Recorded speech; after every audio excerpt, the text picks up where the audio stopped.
2015 Jeep Patriot. Issue is check engine lights on. You're driving down the road. It's surging, it's bucking, engine lights flashing, which is telling me it's got a misfire. It's got the 2.4 inline 4-cylinder. So here's cylinder 1, 2, 3, 4.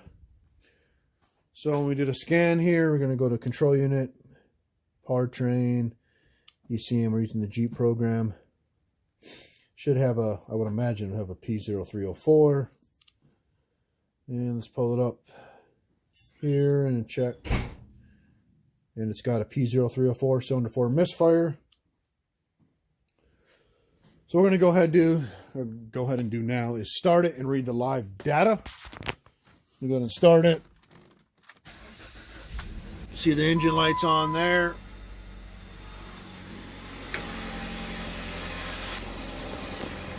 Go to misfire data.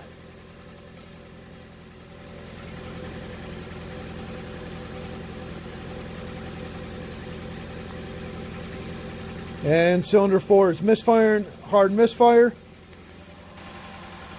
So what we're going to do now, or what we could do, is we could swap the coil, which we already done that actually. We swapped the ignition coil from 4 to 3, and the misfire stayed on cylinder 4 when it was running. So what we're going to do now is a clear flood crank. We're going to smash the gas pedal to the floor, listen to it. It should have even humps, and we'll determine, we can go from there. So now what we're going to do is a clear flood crank. My assistant, or if you want to call him my partner, whatever you want to call him. We're going to smash it to the floor, and we're going to crank it, and we should hear an even tone. Go ahead and crank, smash it first.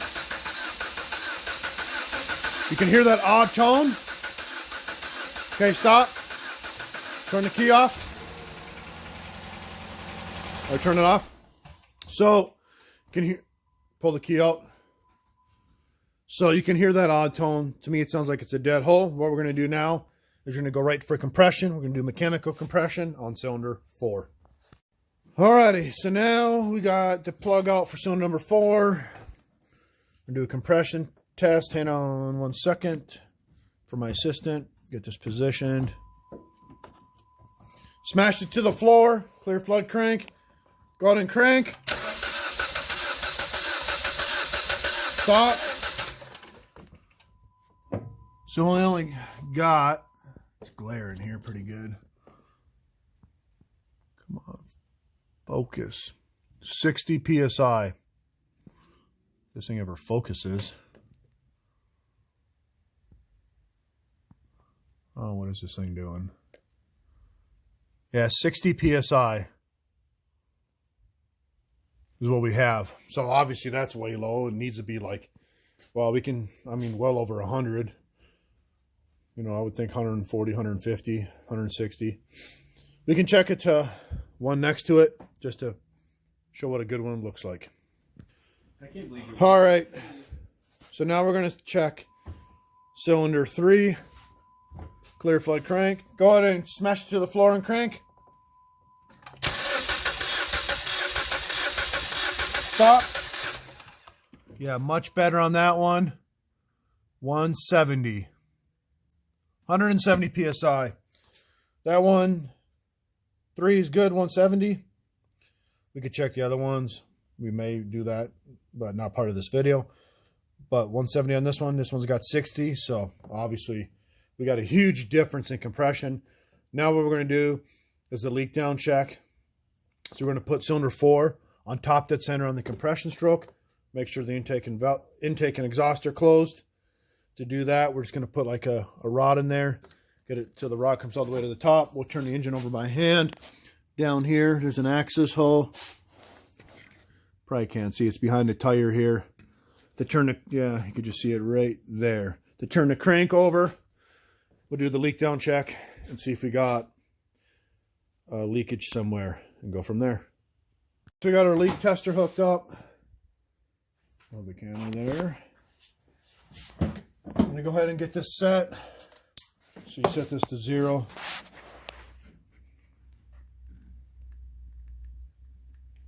Set it to 0.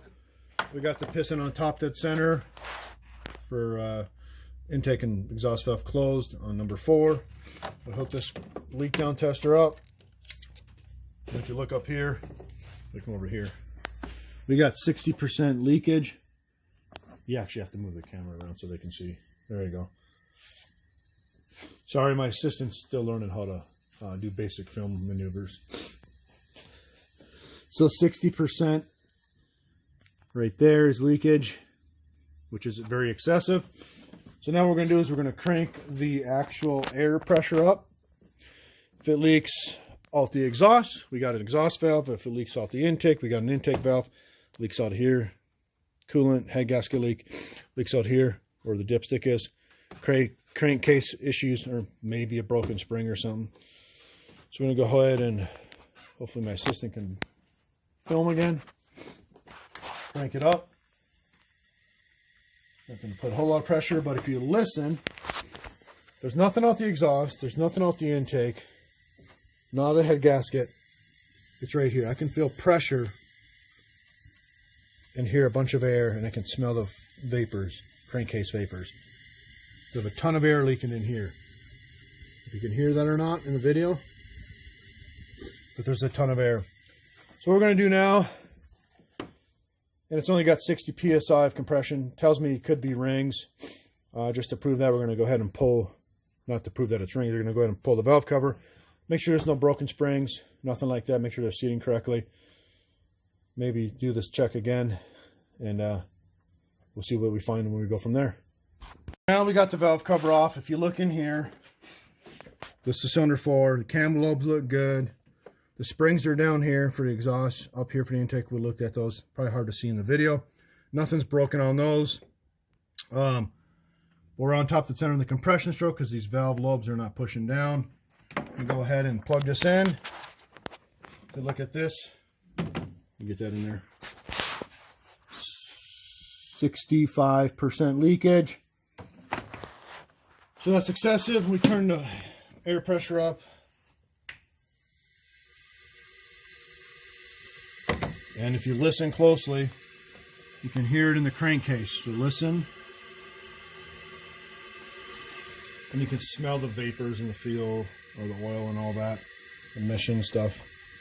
So yeah, it's got to be rings.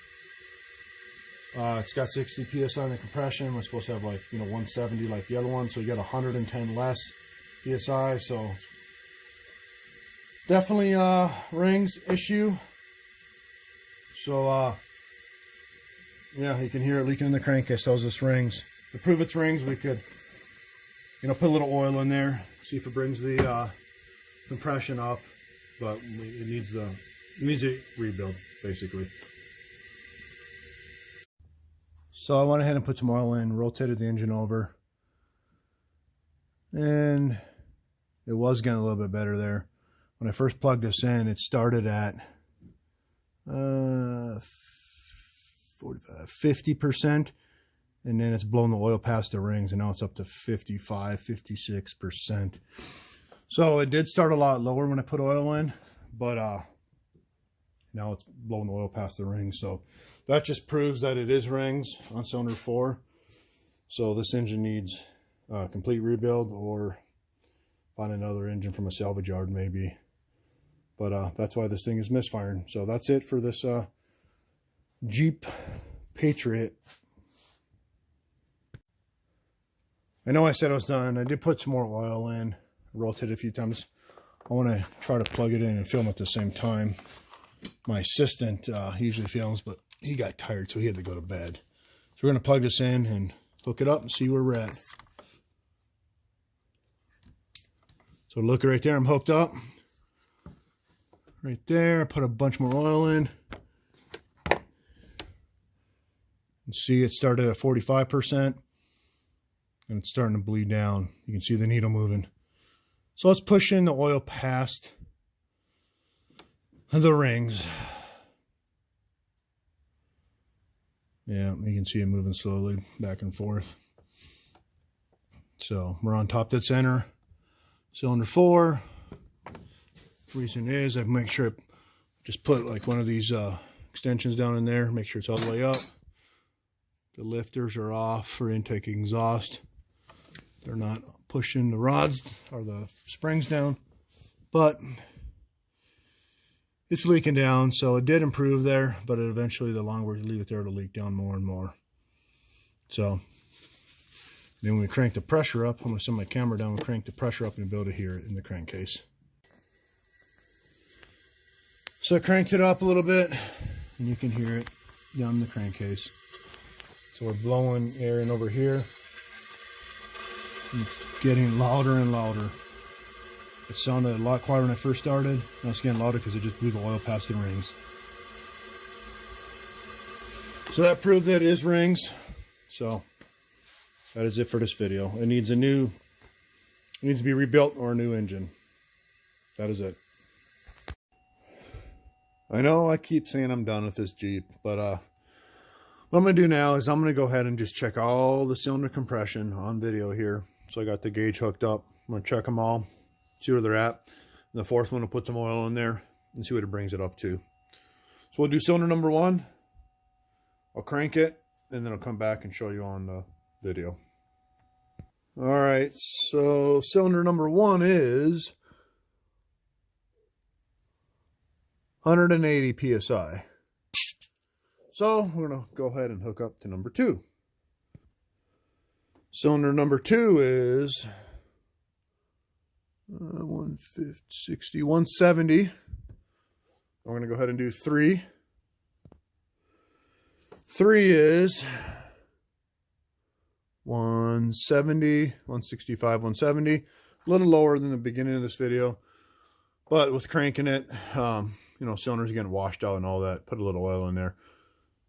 It definitely probably bring it up, you know, 10, 20 psi. What we're going to do now is we're going to do 4, the bad one, and you can, or if you can, obviously you can't hear it when I'm filming now, it's just me, but in the earlier part of the video you could film or hear while I'm filming that there's an audible tone difference, like there's a dead cylinder, which is obviously 4. So I'm going to go ahead and put some oil down here, crank it over, and then we'll do our compression check and see if it goes up from 60 psi. Just another way to prove that it is rings. Alrighty, I went ahead and put oil in number 4, cranked it over to lube up the cylinder, help seal the rings. We're gonna go ahead and crank it and see what our results are. Oh, and by the way, when I cranked it, it didn't sound as bad, that audible tone difference, because of the oil I put down into the rings. But we'll prove it here and see where our compression is at. And look at that, 150 psi. From 60 to 150 by adding oil. Significantly better. So that proves that it is rings. That's why we have a cylinder excessive leakage. I don't know if I mentioned it, but you wouldn't want more than 25%. You know, I know it shows green up to like 40, 45%. I think it's 40%, but I don't like seeing more than 25%. We had 45, 55, 60% leakage, which is excessive. We put oil in there and improved that leakage. It went less. Our compression was 60 psi when we first started. We added oil, proved that it's rings, now we went up to 150. So, like I said, needs to be completely rebuilt, a new engine, a reman engine, or something like that. So that is it for this video. Sorry, I keep saying I'm done, but we turned it over some more oil. We got it up to 180 psi, all because of that oil we added to that cylinder, which obviously proves that it's rings. Well, this is like the 4th or 5th time I keep saying I'm done, but I keep adding to it. So when we checked the oil level, added the oil, it was a little bit low. I don't know if I mentioned that earlier, but obviously that's not going to affect anything. That's what damage, if any damage was done from a lack of oil changes or just running low on oil. That damage is already done from before when it was being driven around. Not saying that's the cause, but it's highly suspect for that. But we ran it again. So previously we had like 180 when we put you know, we put oil down that cylinder and we had 180 because everything's cold. Well, running it now, you can hear it misfiring. On cylinder 4, you go into the scan tool, engine computer. Sorry about the glare.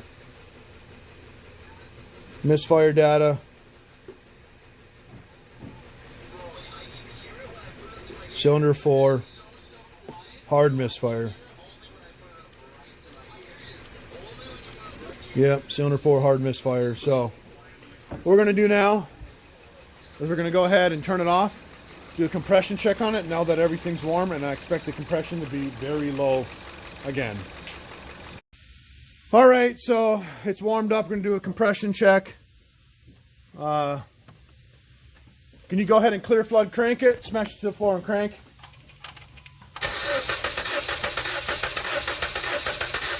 You can hear the audible tone difference. Dead hole. Stop.